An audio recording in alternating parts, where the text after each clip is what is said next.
Greetings, everybody. Warm welcome. It's an honor to have you here at the Saphira Center of Shamanism, where we break down the ancient esoteric practices of shamanism and the occult, bringing them into balance with the deep psyche. My name is Luke, experienced practitioner and mentor of the shamanic and occult sciences. It's an honor to have you here. Thank you for joining me. Today we're going to be diving into the mysteries of the Qliphothic Trials, specifically how they work and how they are specifically orchestrated to help you attain your highest evolution. The Qliphothic Trials are experiences that are magnetized according to multiple different factors, some of which are governed by your free will, and others are more unconscious and dwell more on the karmic level. Basically, what you're doing by entering the Qliphothic tree is that you are stepping onto a constant and ongoing sequence of initiations that are designed specifically to break karmic cycles and process repressed trauma that has been pulled into this incarnation from previous lifetimes and purify the generational curses that dwell within your ancestral line. It's a very extensive initiatory process, and how it unfolds for each person is ultimately going to be highly individual. Each stage of the initiatory process is going to unleash a whole share of different energies and emotions, and basically test you in ways of restraint, letting go, as well as surrender to the process and allowing it to unfold. Ultimately, each stage of the process is going to orchestrate a style of initiation that is going to fit the themes of the given sphere or tunnel that you are initiating into. But many people don't realize how these Qliphothic trials are actually orchestrated and how they actually work. What impacts the types of trials that you receive, and do you have any control in the matter? This is exactly what we are going to dive into today, so definitely stay tuned.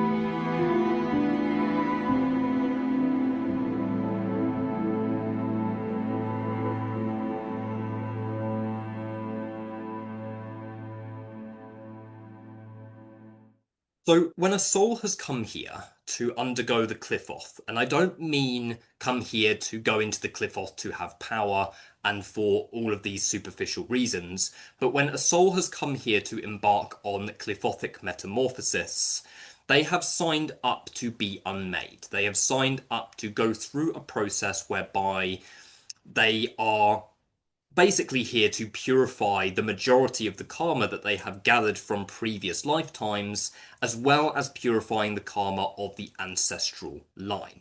So those who are actually carrying this energy within their soul's blueprint, I feel it's going to show within numerous areas of the person. For sure, it will show in things like the astrology chart, connections to the deep unconscious, connections to occultism, things like that, may show in human design. It may also show within early years experiences in terms of how you sort of felt and related to people and different things like that. When you enter the Qliphothic tree, your reality is going to drastically shift. Okay, that first sphere has the role of shifting your reality. We're talking about Nehemoth here. This first sphere has the role of shifting your physical, tangible experience into a necessary vessel to be able to hold the Qliphothic initiatory process and to be able to effectively ground and integrate the karma purification that you are going to go on. If you are called to this Qliphothic path genuinely for your self-evolution, then you have come here to process a lot of karma. Karma that is not possible to process through mundane means, through just bobbing along in the mundane world like the majority of people do. The Qliphoth is not for that. The Qliphoth is an accelerated evolutionary path that will take you on a process of significant evolution that I feel for the majority will take lifetimes to attain. The reason for this is because the technology works by consolidating your karmic imprints and setting up a sequence of initiations that is there to basically take you through the process of purifying this karmic buildup and processing the trauma that is behind it. The Qliphoth works through a paradox, okay? It's completely different to how we've been wired to think and feel within the Western world. We've been wired to cope with emotions, cope with trauma. The whole therapeutic system is established in a way that copes instead of actually feels and embraces emotion. The Qliphoth is a path that pushes you to feel. It's a very somatic process. It's very in the body. You will feel a lot of things within the body, a lot of tangible sensations within the body. And you are also going to receive numerous synchronicities and manifestations that are orchestrated by the different stages and spirits that dwell within the Qliphothic tree itself. The style of initiation that you go through is ultimately going to match the themes of the given sphere that you initiate into. For example, if I initiate into the Qliphothic sphere of Golachub, which is Asmodeus' sphere, the Mars sphere, which is the Burning Ones, this basically means that I'm going to undergo trials of fire, intense purification, and likely the deep processing of some of my most repressed feelings, perversions, and rage. But ultimately, how that plays out for each individual is going to be highly personal. Okay, there are going to be some stages of the Qliphoth that some people find really difficult. For example, the areas of the Qliphoth, in my view, that people find really difficult are basically areas that they have likely come here to focus on and master. For example, for me, by far the most difficult Qliphothic sphere, or the most difficult stage of the Qliphoth so far, has been the Qliphothic sphere of Zatariel by far. That was the most difficult sphere for me, because I was completely thrown into spiritual fog, okay? Completely thrown into the mist, couldn't see anything around me. It was so disorientating. I didn't know what was real, didn't know what was not. That was the only phase in the journey that I struggled to surrender to. That was the only phase in the whole Qliphothic sphere workings anyway that I struggled to surrender to. That was the only phase that I thought I might actually lose my mind here. Okay, but other spheres that other people said that they find really hard, or that are renowned for being really hard, like Golachub, like Samael, I actually found those quite easy. I was more comfortable with those aspects of myself. Whereas others that basically say, or other spheres that people say aren't that challenging, such as Arab Zarak, I found Arab Zarak incredibly challenging. So it's really going to depend on the individual and what qualities and what aspects of yourself you are more comfortable with facing, and ultimately where you have the majority of karmic buildup. So what orchestrates these Qliphothic trials are numerous factors. First and foremost is karma. The reason why everybody has individual experiences within the Qliphothic tree is because they are on a different karma purification process. What you experience within the Qliphothic tree is going to hold very strong resonance to the generational line that you were born into, as that is also going to hold very strong resonance to all of your past lives as well. For example, for me, my ongoing Qliphothic trials were very much focused around my mum's terminal illness. Okay, that was an ongoing situation throughout the entire Qliphoth. From the moment I opened that first sphere, I was literally like thrusted right back into the enmeshment dynamic that I was in with my mum, but this time it was more severe because she had a terminal illness, much more severe because she has a terminal illness. So basically, my Qliphothic trials held strong resonance with the enmeshment that I was exposed to within my early years. And I've seen this with other people as well. What you experience in the Qliphothic spheres, basically there's a theme in the entire thing. Okay, there is a sort of theme, like whether it's a recurring pattern, a recurring theme throughout all of the different spheres, there's always one thing that is more present than anything else. And for me, it was my enmeshment trauma, as well as my coping mechanisms that were built from that, such as hypervigilance, having to be hyper aware to everything that was going on in my body. And there were times where the Qliphoth actually orchestrated physical things for me to basically flesh out my hypervigilance and focus on my body. This was because the karmic cycle that was kickstarted in my early years was built off of the enmeshment dynamic that I had with my mother and other members of my family. So this enmeshment dynamic caused me to have to be hyper aware to other people's emotions because I felt responsible for them. And I had to be hyper aware to everything that was going on in my body. In my early years, this manifested in the form of anorexia. Okay, I was anorexic when I was 10 or 11, or 10 going on 11. And that is a manifestation. I used to look in the mirror. I was literally skinny, but I would see myself as really, really fat. Okay, so I would literally look in the mirror, see myself as really skinny, oh no, see myself as really fat, but in reality I was really, really skinny. So the Qliphoth orchestrated trials that created physical sensations and physical things that were there to basically flesh out that particular pattern and bring that repressed trauma up to the surface. For example, when I entered the Qliphothic sphere of Nehi-Moth, the very first sphere, 2 days later, my mother's cancer started fungating out of her neck, literally growing out of her neck. And I started getting sensations in the exact same part of the body, like bulging sensations, okay? And obviously, with my patterns of hypervigilance, that was an extremely uncomfortable experience to go through. And then seeing her go through constant pain and constant suffering through her head and neck cancer was a consistent trial for me within the Qliphothic tree.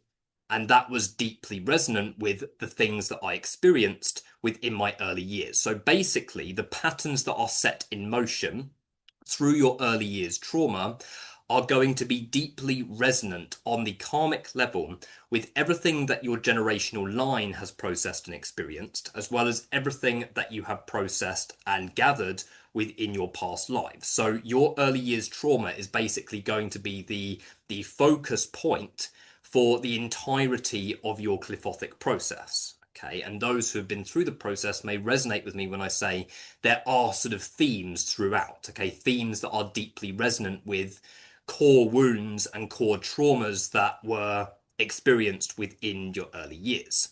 So what orchestrates the Qliphothic trials and what orchestrates the type of experiences that you get are ultimately going to be your karmic imprints, okay? Karma that has been built up from previous lifetimes and then basically kicked into motion by your early years experiences. And the ways that it can manifest is crazy.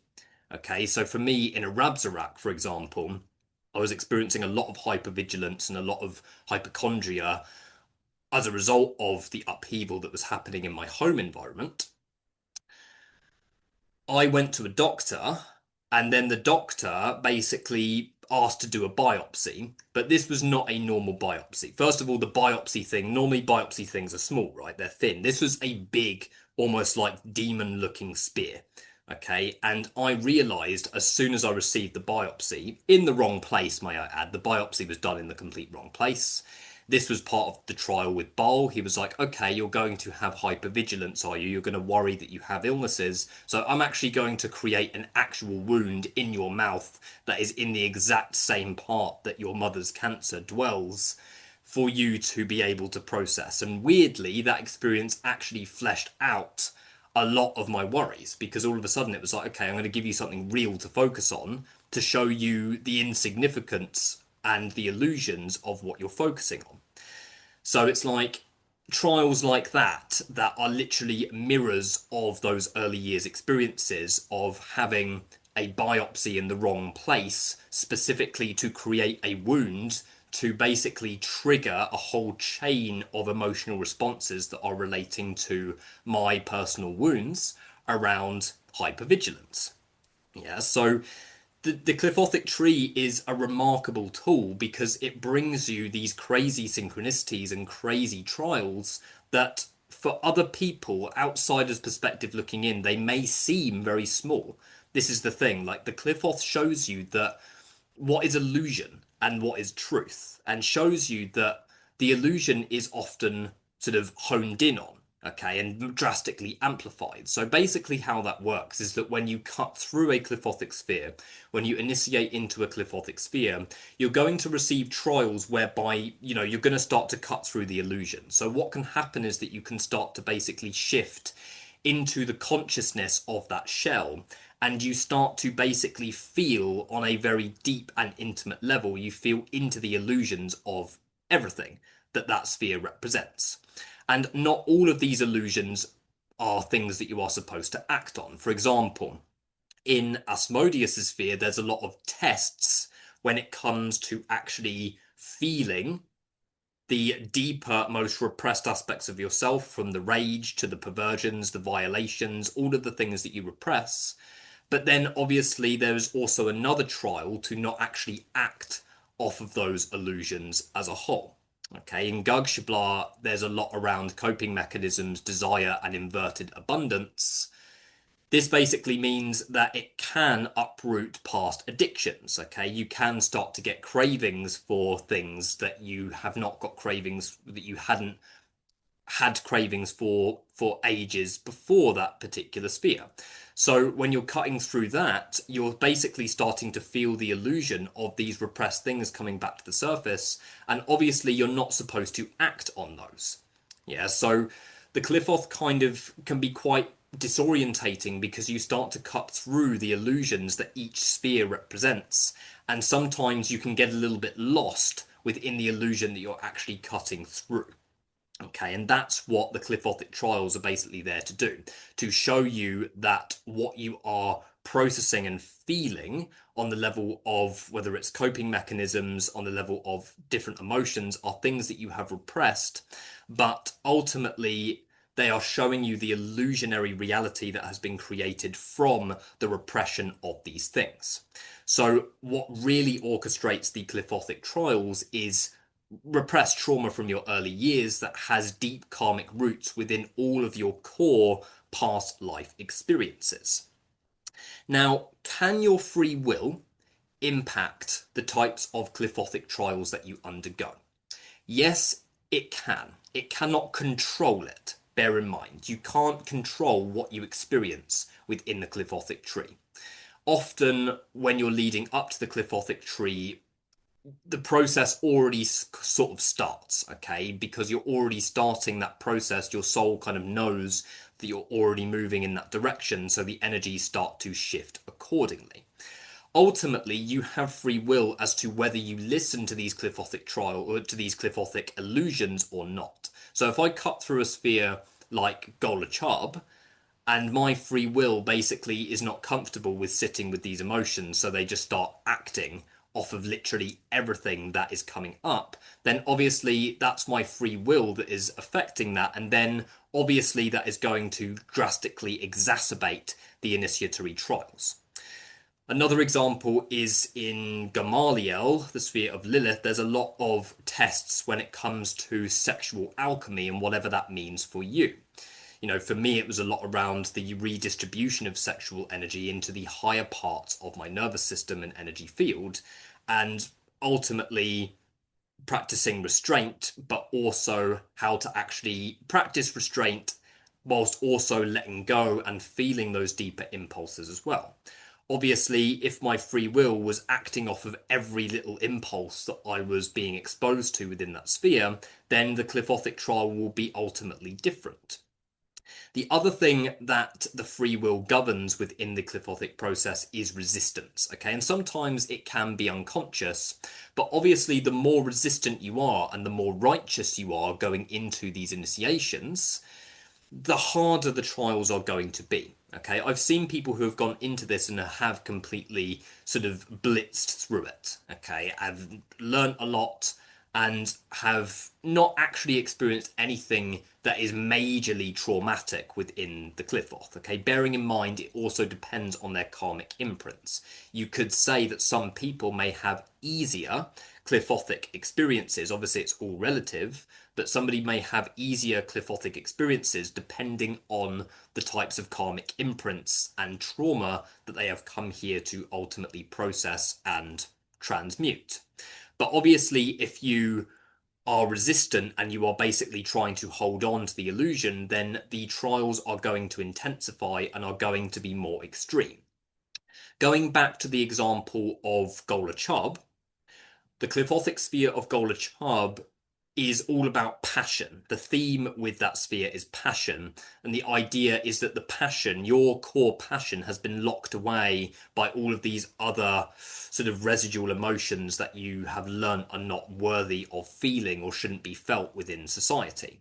So you can either willingly feel them, or you get brought experiences that are going to trigger that. Okay, and this is what happens with the Qliphoth and is a theme throughout the whole thing. You are basically shown on the psychological and energetic level what is needing to be processed, and you can willingly feel that or not. Okay, and if you willingly feel it, then it will be uncomfortable, but it will ultimately be a much easier experience overall because you're relaxing into the process. Whereas if you do not want to feel it, then basically what the Qliphothic forces will do is that they will manifest tangible trials to basically flesh that out on a deeper level. For example, I've heard of people going into Golachab and then basically surrendering to the process and then just allowing their passion to come through, and they start acting on their passion, driving forward, and then it's a very enjoyable sphere. That's what that sphere was like for me. Whereas I've heard of other people going into Golachab, feeling so much resistance, and then getting into fights, getting into car crashes, all of these different things that I feel, yes, do have karmic implications, but I do feel like some of the extremity of the Qliphothic trials could be potentially avoided through greater surrender. Now, I'm not bypassing the need for these trials. Ultimately, when you're going into this process, you're signing up for your highest evolution that is possible to attain within a physical body. So that means that, like, you're going to go through it, whether your free will is, is wanting to or not, basically. So your free will open the door to the Qliphoth, but once you've opened the door, then, your job is to kind of stay focused, execute discipline, perseverance, and ultimately align your free will to your true will as much as possible, acknowledging that your true will is now guiding the process alongside the powerful ancient intelligences that dwell within this particular tree. So you have a choice as to whether you align to the flow of the current or whether you fight the current. And if you fight the current, then you will receive like more drastic trials, okay, much more drastic trials. For example, if somebody has come here to, process huge amounts of karma, but they have consistently ignored the opportunity to do so, then this is what will create rupture within their physical experience. Okay, somebody who is experiencing like constant bad luck, or whether it's like recurring ailments or whatever that may be, the karmic theme here is that ultimately their soul has come here to process more karma and align to a purer essence of their true will than what their lifestyle is currently facilitating. So therefore, their true will is then going to orchestrate experiences and encounters that are going to basically rupture their reality in attempt to push them further towards their soul's evolutionary path. And just the same, you can listen to that or you won't. This is the thing. I mean, people often think, okay, how do some people end up getting ill and then some people don't when their lifestyles are way worse? And it comes down to what the soul has come here to process and integrate, as well as karma. For some people, their souls, their true will may have actually come here to drink loads of alcohol, eat shitty food, and all of that stuff. Whereas for other people, they may have come here to do something much bigger, but they are instead living a life of programmed obligation to the point where then chaos starts to unfold in order to initiate necessary rupture that is there specifically to guide them back to their evolutionary path. And this is exactly the same with the Qliphothic tree.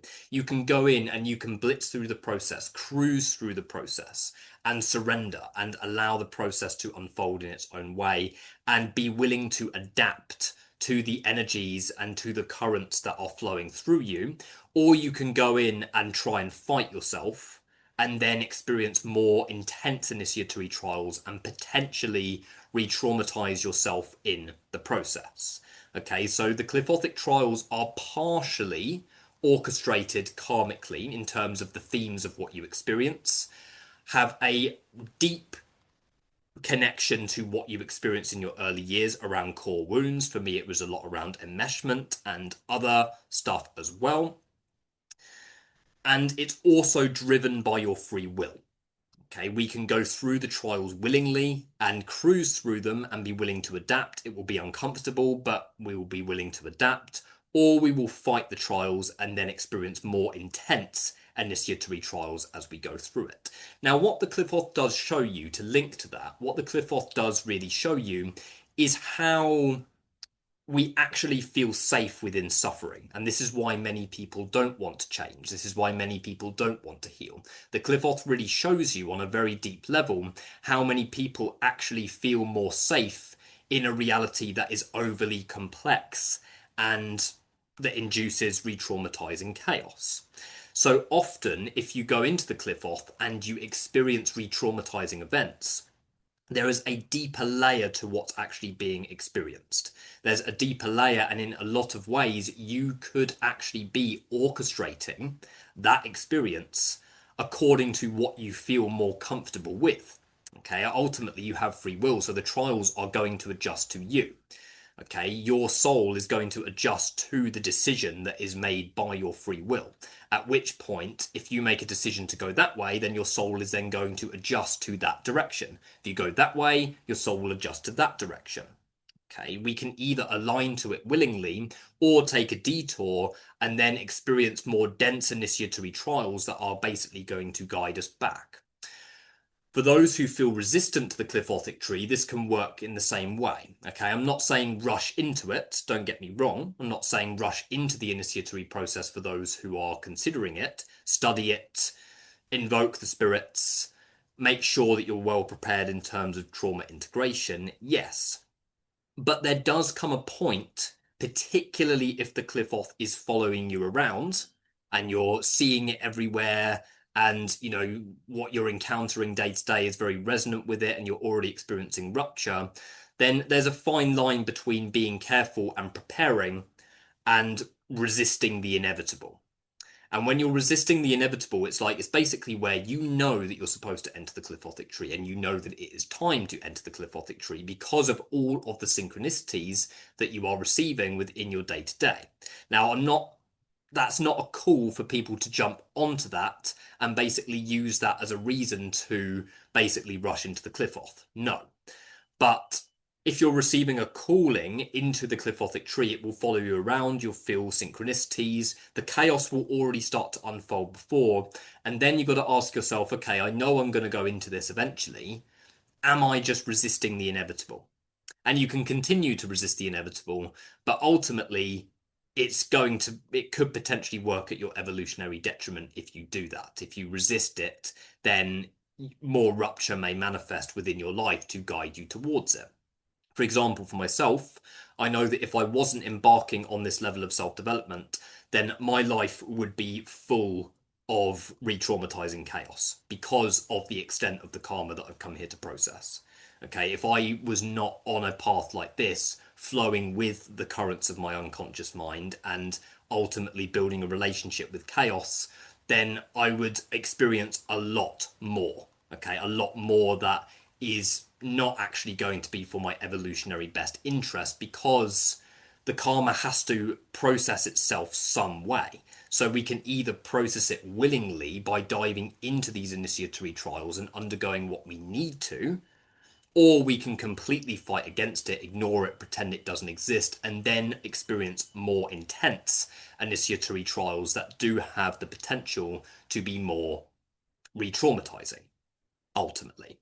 Okay, so it's important to bear in mind that these trials are always going to be highly personal and highly individual according to what your soul has come here to process and integrate. But that processing has already been set in motion by your early years experiences. So if you have come here, particularly if you're somebody who has experienced a lot of chaos, that is often even more of a calling, towards the Qliphothic path. Okay, many people say, I've already been through the Qliphoth because I've experienced lots of re-traumatizing chaos. I've already experienced traumatic events. I've already been into the Qliphoth.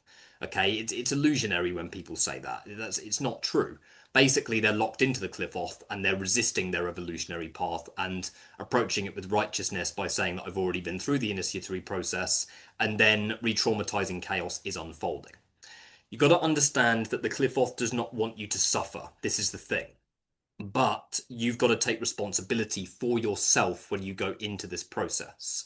Okay, it's nobody else's responsibility. If you're receiving guidance from somebody else on the Qliphothic process, the responsibility is still yours when you go into it. Okay, this is too big to project the responsibility onto any external forces. The Qliphoth does not want you to suffer, but when you're embarking on this process, you're making a commitment to process all of your karma. All of your karma, the majority of your karma that you've accumulated from previous lifetimes, you're making a conscious decision to process this level of karma by going through this Qliphothic tree, and the experiences that are being pulled in are there to consolidate the karma and help you to process it.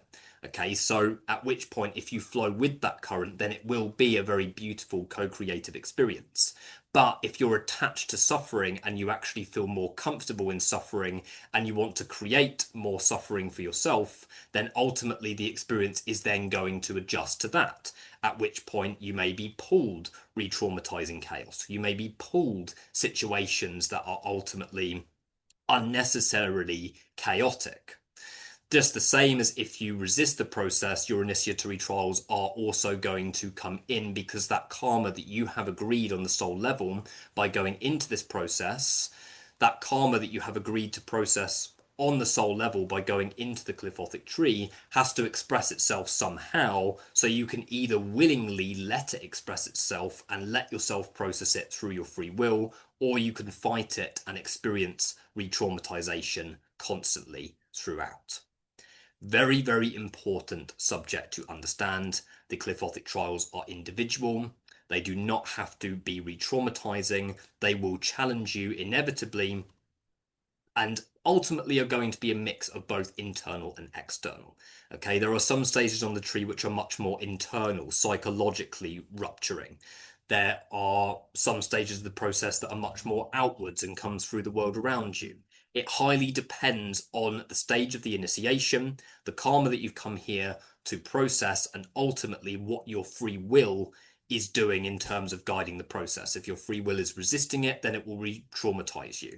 If you are wanting to create more suffering in your life because you've learned that it's the only way to feel valuable and the only way to make yourself feel like you're doing enough, then the Qliphothic tree is going to adjust to that. Okay, it's highly individual, but I think that is everything that I needed to speak about in today's video.